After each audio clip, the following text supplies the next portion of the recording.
Plant a tree for your tomorrow. In your hands, you have the power to change our world. You can improve the environment, help your community, and build a better tomorrow. You can plant a tree. Hello, third graders. My name is Dave Jones. I'm a retired service forester, and today we're here to talk about Arbor Day. And Arbor Day is a celebration of trees. So a little bit of history about Arbor Day. Arbor Day was started by a guy named J. Sterling Morton.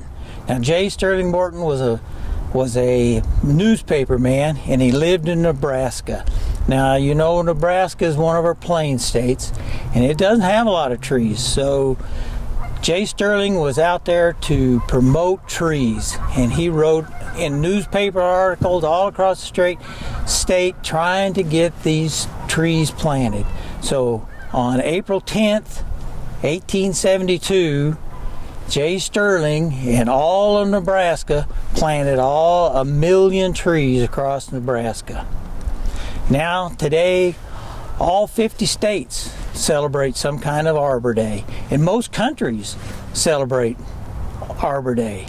I can't think of anything better to celebrate than trees. You know, trees, they give us clean air, they help clean our water, they keep us warm when it's cold, and they keep us cool when it's hot. So trees are so valuable for our town. Can you imagine Kalispell without any trees? I can't think of anything worse than not having trees in Kalispell. These trees make Kalispell. It's one of the reasons Kalispell is such a special place. So I'd like to do a little bit of tree identification if I could. A few of the trees that we have here in Kalispell, I'd like to show you how to identify them. And the first tree is kind of a special tree. And here's the tree. And do you recognize this? Yeah, it's a pine tree, all right. But what kind of pine tree? This is a special tree, a special kind of pine tree.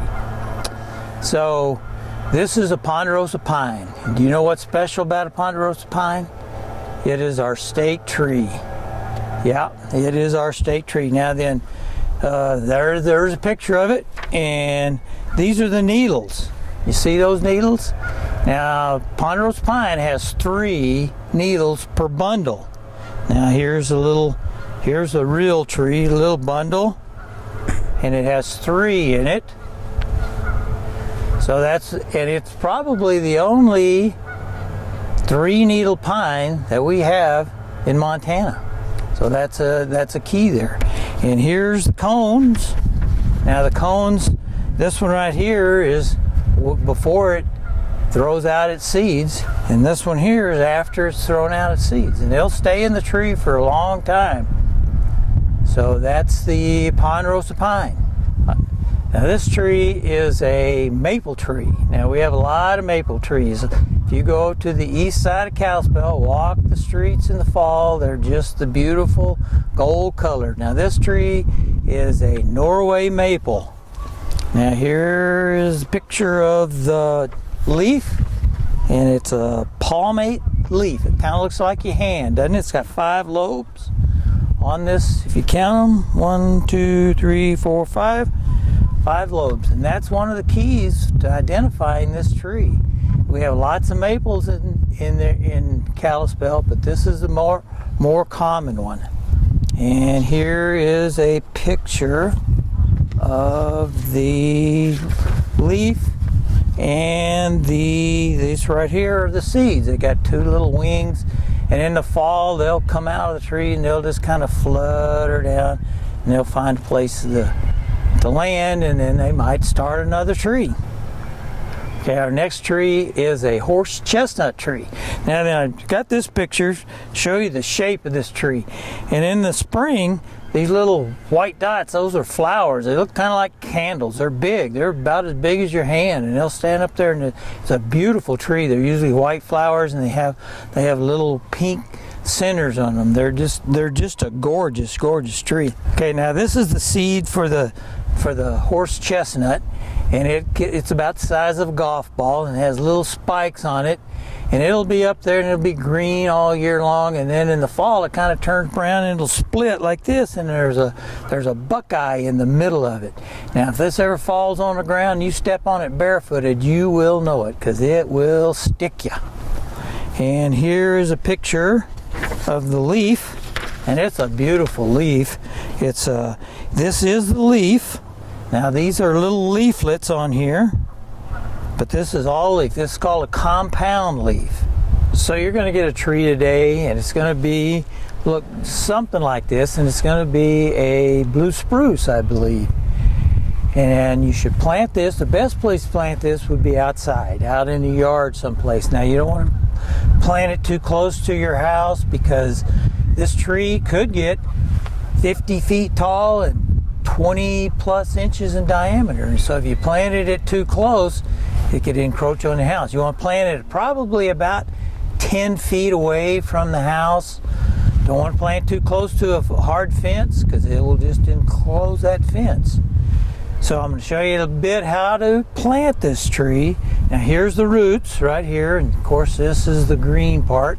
The green part goes up, and I just have a bucket here, right? So I'm going to plant it in this bucket. See, I got it full of potting soil. And you want to plant it deep enough so that it just covers the roots. You don't want to plant it up to here. You don't want to plant it here. You want to plant it just right there. So where you want to plant it. So you dig a little hole in your pot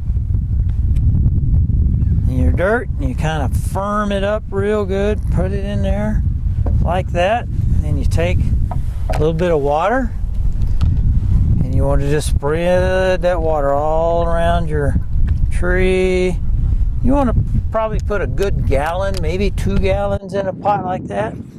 And see, there's that tree planted. Now this is a pot I just had at home. You can use that. If you don't have a pot, you have an old 5-gallon bucket like this one. I found this one on the side of the road.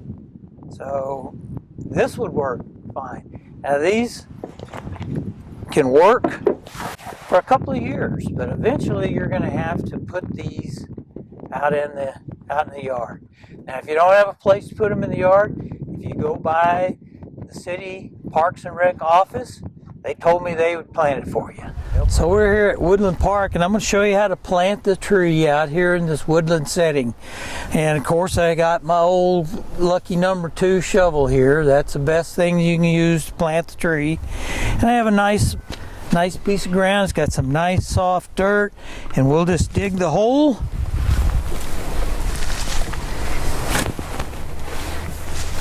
There's a good hole for it. And again, when we plant the tree, we're going to plant it green side up. We want to plant it right here at the dirt line. We don't want to plant it up here, and we don't want to plant it up here. We're going to plant it right there at that dirt line. So we'll come down here, and we have all this nice soil. We're just going to bring it in, and then bring it in, and then we're going to pack it down. We want to pack it down good, so that when you pull on the needle up here, it won't come out. And that's a good plate. And then if you have some water, take a little bit of water, sprinkle it around there. And you want to water this tree about once a week. You want to put about 2 or 3 gallons of water on it during the summer. All right, thanks for staying with me today and planting these trees, and I hope you can go out and plant your trees and have a happy Arbor Day. See y'all. Plant a tree, trees for America. Plant a tree today for all the world to share.